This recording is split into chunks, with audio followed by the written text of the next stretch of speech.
and we're really lucky to have Professor Shauna Van Praagh here from McGill Law School to speak to us about the process of professionalization and when it starts and what to do. And giving us the social science departmental perspective is Ummni Khan, who spoke to us in the last session.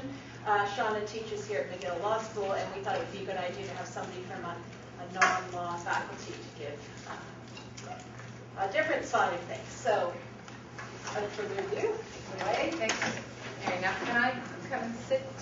Yes. So why don't you sit want here? Stand here. Stand here. Why don't you sit here? Up here. And I will sit up here. I'll continue. That's right. Who's? Oh, that's mine. Right.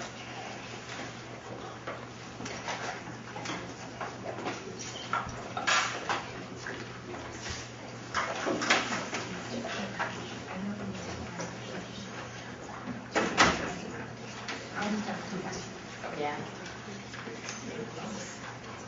Okay, well, welcome, and on behalf of graduate programs at the Faculty of Law at McGill, a special welcome to those of you here for the Canadian Law and Society Association meetings. As some of you know, some of you have been participating, our own Graduate Law Students Association has just finished off a successful third annual conference, and so we thought this year it would be nice to actually hold that conference at the same time as the CLSA meetings, and it's, I think, a real honor for the students here to be able to host others, visitors to this university and to the city at our Faculty of Law.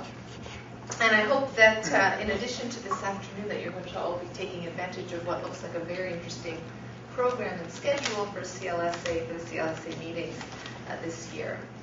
So I was just saying to Mary, she was asking how she should introduce me, and I wasn't being very helpful, I think. Because I said, well, I have no official title anymore, which is true, because as of midnight last night I stopped being Associate Dean Graduate Studies in Law here.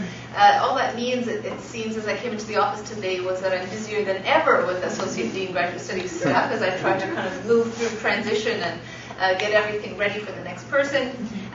But the reason I was asked, I think, to come and talk with you this year and also last year, some of you were also at the CLSA Graduate Workshop at Carlton, is because of this privileged time that I've had this last 3 years to work with graduate students, in particular doctoral candidates, most of whom at this Faculty of Law are indeed interested in an academic career, some of whom will have an academic career, all of whom, though, will, whatever they do, and whatever I think all of you in doctoral programs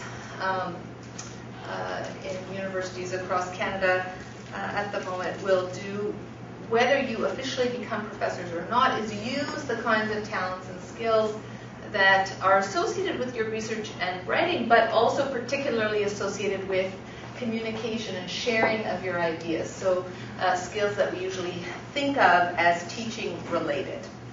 Now, looking over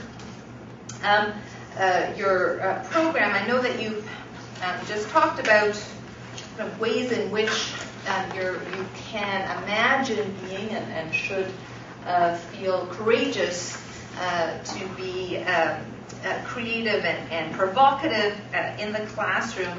And then the description for this session is considerably more kind of strategic sounding, right? How do I kind of get myself from this place to this place? Is there some magic formula? Is there some appropriate balance of, what are the things listed here, publishing, conferences, presentations, teaching, that will kind of guarantee that I emerge at the other side of my kind of doctoral hibernation, if you like, all ready to kind of burst out onto the scene, desirable as a new professor. So, of course, the way I've just presented that indicates that the answer is that there's no magic formula at all, but that there are some things to keep in mind, I think, as you combine, and I think this is particularly important point, as you combine being intelligent, which all of you are, with being smart, which some of you are, but some of you may need a little help with, right? Being kind of strategic and smart about how to plan your work such that it sustains you, and also that you feel like you're flourishing as you do it, but that you're also communicating to those around you how good you are at what you are doing, what you're capable of, and whether you are indeed developing the skills that you would like to develop. Not just because they're out there as things that you must have in hand, kind of, and you have to be able to kind of pull them out of a briefcase or a backpack, but that you actually really want to develop and you want to be able to show that.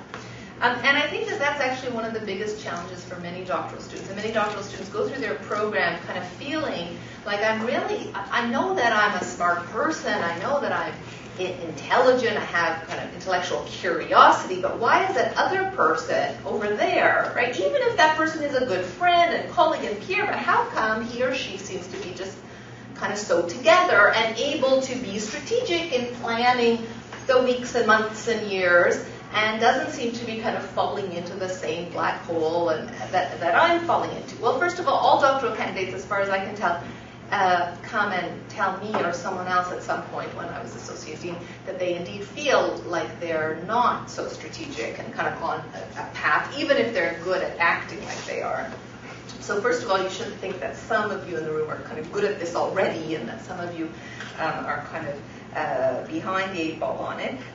But I think that everyone kind of worries about strategies, partly because being strategic sounds like there's something kind of wrong with it, right? It sounds like, that doesn't sound like how I'm supposed to be as a scholar, strategic. There's something kind of cheap or tawdry. And so I think what I'm going to try to do with the few remaining minutes that I'll just talk, and then Ummni will jump in, I hope, and then we'll have a discussion. I'll give you some ideas about the kinds of questions that you can ask yourselves to see if you feel good about the strategies that you're using and the ways in which you are trying to integrate the different opportunities you have in your lives and careers as doctoral students. Okay, so I've put up, I'm going to start with 3 things, 2 of which are on the board here, and one of which, in fact, 2 doctoral students in law here articulated to me in a document that I asked them to prepare last summer on ways in which to better prepare doctoral students for teaching careers. And they actually kind of listed in a very nice way the kinds of abilities and skills that they had noticed were things that professors seem to have or are expected to have. So I'll come to that in a moment, but I just want to start with kind of 3 bad models for doctoral programs and doctoral students. And one is going through your program essentially invisible to peers, invisible to the institution itself, invisible to professors other than your supervisor, who occasionally seems to focus on you if you're actually in his or her office, but that there's nothing kind of particular that you feel you're doing, that you're not making a mark, and instead you're kind of in waiting. And I think that that's a very damaging model, in fact, because all of us as individuals, I think, feel like we need to interact, we need to feel like we're contributing, and if you kind of go into this invisible mode for a few years, it's very difficult actually to kind of come back out of that and to learn something about yourself and your abilities and how to present yourself as you move out of the doctoral student mode. The second kind of bad model is just kind of continuing as if you were an undergrad student. And I think this can often happen where an institution understands you to still be primarily a student. And I actually feel strongly that doctoral candidates are fundamentally students throughout their time as doctoral candidates, but they are not the same as undergraduate students. So that they need something different. They should